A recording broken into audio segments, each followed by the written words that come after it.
Hey there, Leo. This is Angie with Feisty Butterfly Tarot. Today we are doing a reading for the early part of October for the sign of Leo. And this is a general reading, so take what resonates and leave the rest.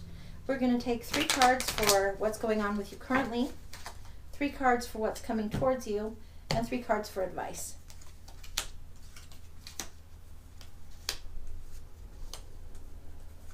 Okay. All right. All right, we're going to get into this. Well, that's a little better. All right. Okay, good. So what we have currently, the Chariot. You're at this point just before the move where you need to harness the 2 energies that are opposing. You want to be moving. You got to master those in order to advance. So that's what you're dealing with right now. And then once you make that choice and get those energies harnessed, you're able to move forward with much greater speed. So that's a great thing. You also have the 5 of Pentacles. This is where you're feeling like you're on the outside looking in. You're feeling lack. You're feeling like, okay, this kind of sucks and I'm out in the cold. And that might be the energy that you're feeling right now. In the 5 of Pentacles, there's also offering from friends that is around. Even though you're outside what might be the regular, there are friends close at hand. If you want to go in and find them, you could. Then you also have the Magician coming out. Now, 8 Coins Tarot is what we're using, 8 Coins Tattoo Tarot, and that's what this imagery is. But this Magician has the hand. It's all in his hand to grasp this up, any of the elements, all of these skills, the knowledge, the power, the ability to manifest is right there. It's all in the palm of his hand. And it goes back through his hand, and it's like there's a piercing and a path. To me, this indicates that there is pierced rose here, the path that goes up through the hand, sacrifices that have to be made, an understanding of what needs to happen, precision and mastery in these elements needs to happen. Coming at you is the nanny nanny boo-ha. I mean, this 7 of Swords is one of the best illustrations because it's like, yeah, I've got the goods, I'm going. Now, whether that's you having a little bit of arrogance and swagger about you and protecting what's yours and taking it, or whether it's somebody taking from you, you'll know what resonates. But the nanny nanny boo-ha. However, these swords in the back aren't as secure as she thinks. So you want to be careful on this one. Protect what is yours. And don't let people take from you the intellectual property or rob your thoughts and your energy mentally. Be aware of that. Okay, then you have the Queen of Swords coming out. Very, very much clear on thinking, clear on thoughts. Understanding what needs handled objectively. Nurturing, visionary, in the midst of transformation, if you see up there. She's ready to take it on. And she's had to be a little bit harsh to get this wisdom to go forward. Then you have Temperance.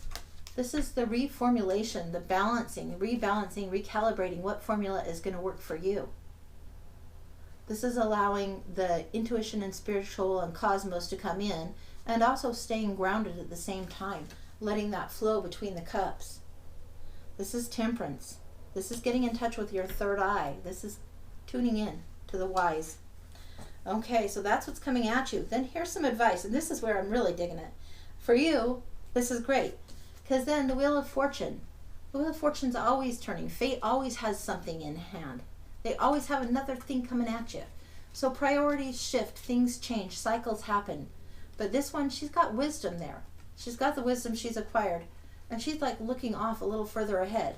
So I think fate will be on your side, ultimately. The cycle will continue, and it might not feel that. If you've experienced this, it might not feel that. But really, this is a good and fortunate time for you.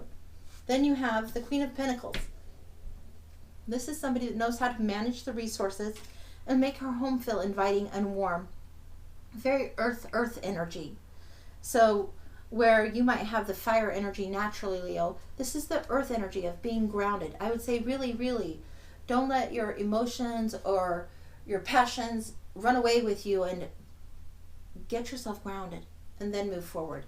Because if you keep yourself grounded and how do I put this? If you want to move forward and you have 2 opposing forces, you have to harness those to move forward direction. So if you have all this fire energy or lots of cups energy or too much thought energy, but you're not grounded, You're not aware of how you get to move forward at all. So you have to balance those things out. Like the Temperance is saying, you have to balance out your energies to move forward. And so be aware of what needs handled in the real, day in, day out. You'll be able to manage it. You'll be able to pull it off. Be aware. Make precision choices, precise movements. Use certain skill sets that you have. Be aware of who you're surrounding yourself with. Be aware of the energy that you're letting take over your headspace. Be aware on that. Okay, and then also, this is the Three of Cups. Usually you see three women celebrating and toasting something. This one's great because it's like 3 teacups where you've had a good tea, a good lunch, a good settling down, and there's a calmness to this 3 of Cups. It's like after the celebration, there's been cause to celebration, and there's these 3 beautiful cups that are right there, nestled in so close to each other. I love it. That's great. That's warmth, emotional celebration, and success at something. So that's what you've got going on for you, Leo. I hope it's helpful. I think this is great just as it stands, and that's where I'm going to leave it. All right, take care.